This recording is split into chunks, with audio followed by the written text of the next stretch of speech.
You think you know Henry VIII, the king with 6 wives who founded the Church of England. But buckle up, because the real story is far more disturbing than anything you've seen in a history textbook. This was a man so monstrously obese in his final years that mechanical devices were needed just to lift him out of bed. His body was falling apart at such an alarming rate that the smell of his rotting leg wounds would send his attendants running in disgust. These weren't simple sores. They were deep, festering ulcers that oozed pus and decaying tissue, never healing and emitting an odor so powerful it reportedly lingered through corridors. Servants literally drew straws to decide who would help dress him, and many considered it a punishment. By the time he died, his corpse had decayed so rapidly that his coffin exploded from the buildup of gas, a grotesque finale for a man who once ruled with divine authority. His waist measured 54 inches. That's wider than many people are tall, and he tipped the scale at nearly 400 pounds in an age when the average man weighed less than 150. But his size was only part of the horror. His legs were a disaster, ravaged by ulcers that refused to close, turning his lower body into a living infection site. Courtiers would press scented cloths to their faces when they approached him, and some sources claim the stench could be detected from multiple rooms away. Henry wasn't just sick, he was a walking medical catastrophe. Modern experts now believe he suffered a traumatic brain injury after a jousting accident in the year 1536, which left him unconscious for over 2 hours. In today's terms, that would classify as a severe brain injury, possibly resulting in permanent neurological damage. This one incident might explain the drastic shift in his personality, from a charismatic and ambitious young monarch to a paranoid, violent tyrant. On top of that, there's strong evidence suggesting he suffered from Cushing's syndrome, a hormonal disorder that would explain his dramatic weight gain, emotional instability, and inability to heal from even minor wounds. But his doctors, terrified of upsetting him, would never have dared to speak the truth. At court, even hinting at the king's poor health could be considered treason. By the end of his life, the man who once claimed divine right to rule couldn't control his bowels. He relied on specially designed chairs to accommodate his incontinence, and needed them close by at all times, because walking even a short distance was nearly impossible. And remember, this was the same man who executed others simply for looking at him the wrong way. If you think his wives had it bad because 2 of them were beheaded, you don't know the half of it. The psychological torment he inflicted on them was far worse than death. Anne Boleyn didn't just fall out of favor. Henry engineered a conspiracy so twisted it could rival a modern crime drama. He had her own musician tortured until he falsely confessed to sleeping with her. Then Henry made her watch as 5 men, including her own brother, were executed based on these fabricated charges. Anne stood by, helpless, knowing she was next, watching the innocent die to satisfy her husband's delusions. Catherine Howard, barely out of her teens, was swept into Henry's orbit and married off to a man who was old enough to be her grandfather and paranoid beyond reason. When Henry discovered she'd had past romantic relationships, he didn't just condemn her. He rewrote the law to declare it treason for anyone to marry the king without fully disclosing their sexual history. Imagine being so vindictive that you changed national legislation just to punish a teenage girl for not being a virgin. And then there were the mind games. Henry would lavish his wives with gifts, public praise, and sweet gestures, only to turn cold, cruel, or violently threatening the next day. Catherine of Aragon, his first wife, spent her final years in isolation, barred from seeing her own daughter marry. Henry spread rumors she was mentally unstable while he publicly flaunted his affair with Anne Boleyn. Catherine died alone, possibly poisoned, and continued writing letters to Henry until her final breath, letters he never read. And as if emotional abuse weren't enough, he forced his wives to sign legal documents agreeing to their own divorces or annulments. Anne of Cleves was so terrified of him that she agreed to annul their marriage by claiming it had never been consummated. She went along with it, pretending the union never existed, and even thanked him for not having her executed. And Jane Seymour, she gave him a son and died shortly afterward, praised as the perfect queen by a man who had driven nearly every other woman in his life to despair. The horror of Henry VIII isn't just in the executions, the politics, or the religious schism he caused. It's in the grotesque unraveling of a man who ruled through fear, destroyed lives with impunity, and died in a body so diseased and decomposed that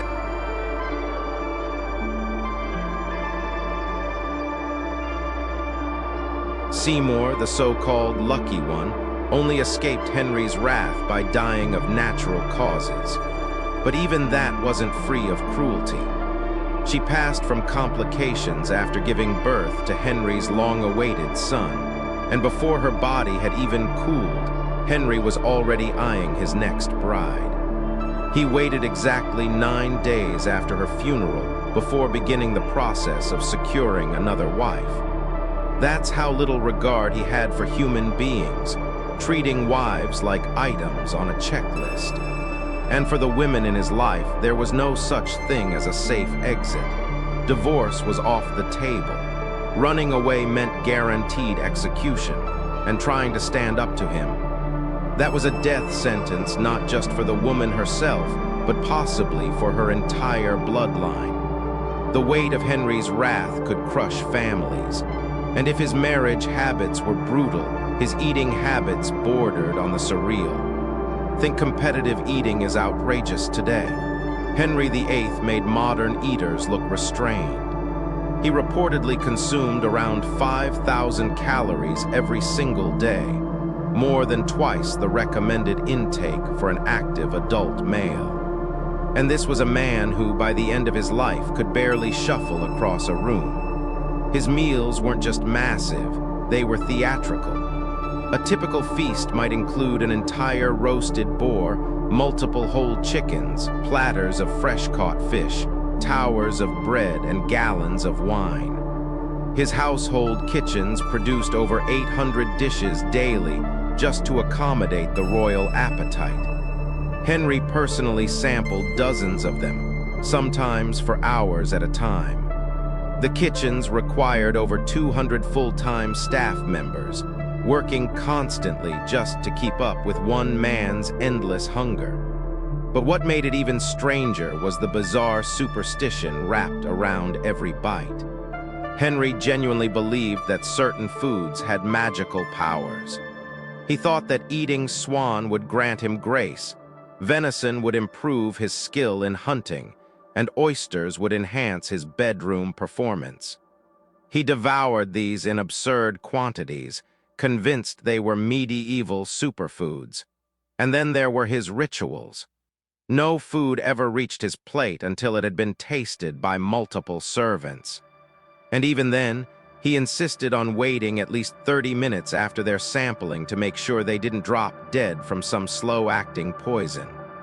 His meals were public performances held before hundreds of courtiers, rituals of gluttony that could stretch over 4 hours, with everyone forced to watch as the bloated, ulcer-ridden monarch gorged himself in grand fashion.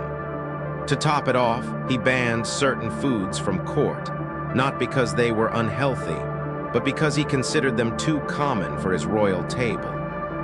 Foods like turnips and barley were literally outlawed in his presence, despite the fact that they were probably far healthier than the endless mountains of meat and sugar he insisted on consuming. Even as his body failed, as his legs split open and his belly swelled, Henry kept eating. Somehow, he believed his royal blood made him immune to consequences that would kill an ordinary man. By the end, it wasn't just his body that was collapsing, it was his mind. Henry's paranoia wasn't garden-variety suspicion, it was full-blown psychological warfare. He didn't just mistrust his subjects, he turned his entire kingdom into a surveillance machine that modern dictators would envy. His sleeping arrangements were a perfect snapshot of his state of mind. Loaded crossbows next to the bed, multiple daggers beneath his pillow, and armed guards stationed inside the room watching him sleep. He didn't just fear assassins, he lived every moment expecting one. His palaces became fortresses. He had secret passageways built into every major residence, not for romantic rendezvous, but so he could flee if someone came to kill him. Peepholes were drilled into the walls so he could spy on his courtiers. Listening devices were hidden in conference rooms. Conversations in court were monitored with a level of paranoia that made basic interaction feel like a gamble with death. And it got worse. He created an entire system of spies, then added another layer of spies to watch the original spies. No one knew who could be trusted. People whispered in their own homes, terrified that a wrong word might end up in the wrong ear and lead to execution. It was a society built on fear. Even food became a security concern. His meals weren't just taste-tested. They were prepared in sealed kitchens under constant guard. Every ingredient had to be examined. The water, the salt, the herbs, even the wood used to cook with. The idea of someone slipping poison into the royal dinner haunted him so much that every part of the preparation process was conducted like a military operation. He was so consumed with fear that even the people tasked with feeding him were seen as potential enemies. By the time Henry's reign neared its end, he was no longer a king in command of a nation. He was a decaying, paranoid giant ruling from a festering throne, trapped in a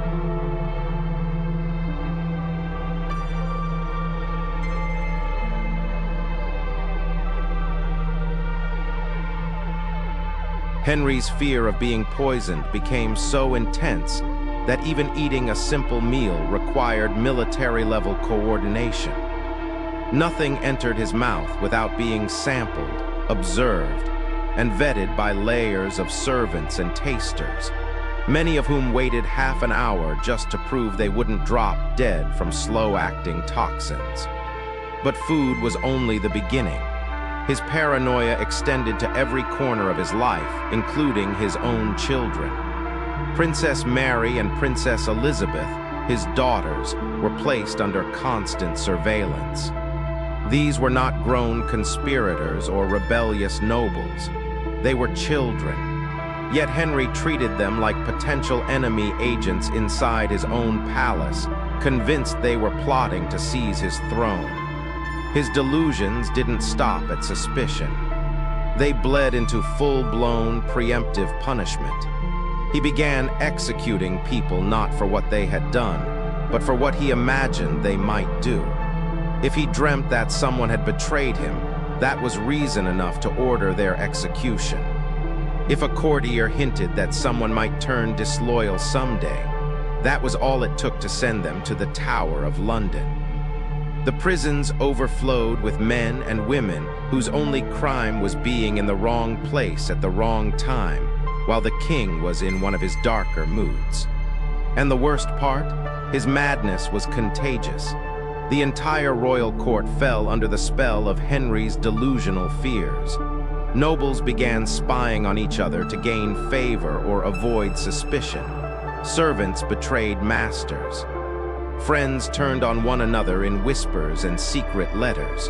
No one felt safe.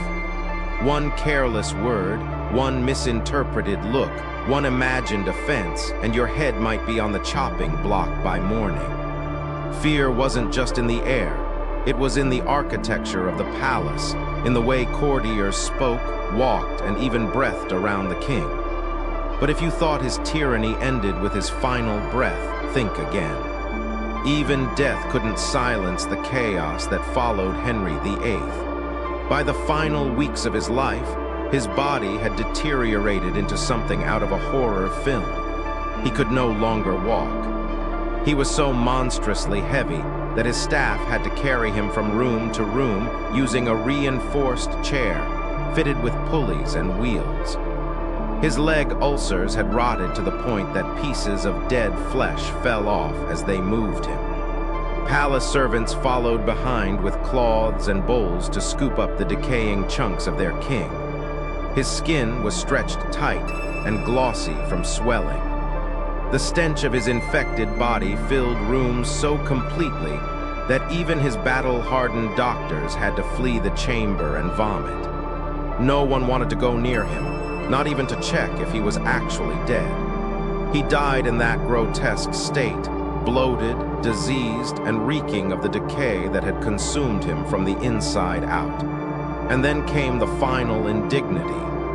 His corpse, bloated with gases from internal decomposition, became a biological bomb. The royal undertakers wrapped his body in lead and placed it in reinforced wooden coffins, hoping to contain the mess.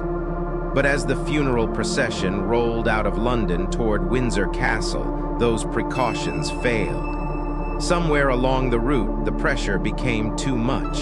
The coffin exploded. The lead casing burst open and Henry's liquefied remains splattered throughout the hearse. The odor was so foul that the procession had to halt, while servants rushed to clean the carriage with buckets and rags. And then came the part that reads like something out of a nightmare. Stray dogs were seen licking at the gore that had spilled onto the road, consuming the rotting flesh of the once mighty king. The man who ruled by divine right, who reshaped a religion, who executed wives and advisors with impunity, ended up as a roadside feast for scavenging animals. Even his burial was a disaster.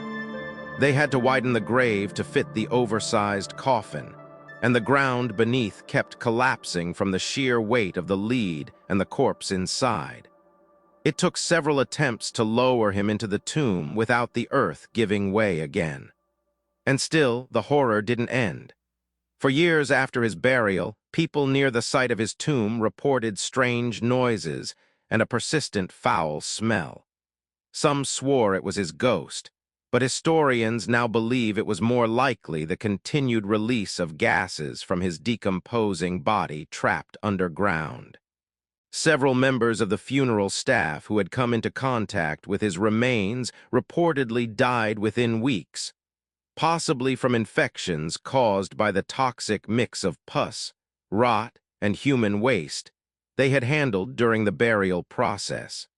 This was the real Henry VIII, not the confident, noble monarch portrayed in paintings or softened in school books, but a grotesque, crumbling tyrant who ruled by fear and delusion. His body betrayed him as fully as he betrayed the people around him, and even in death, he remained an agent of chaos. His true legacy isn't just the Church of England or a string of discarded wives. It's a cautionary tale of absolute power, paranoia, and gluttony.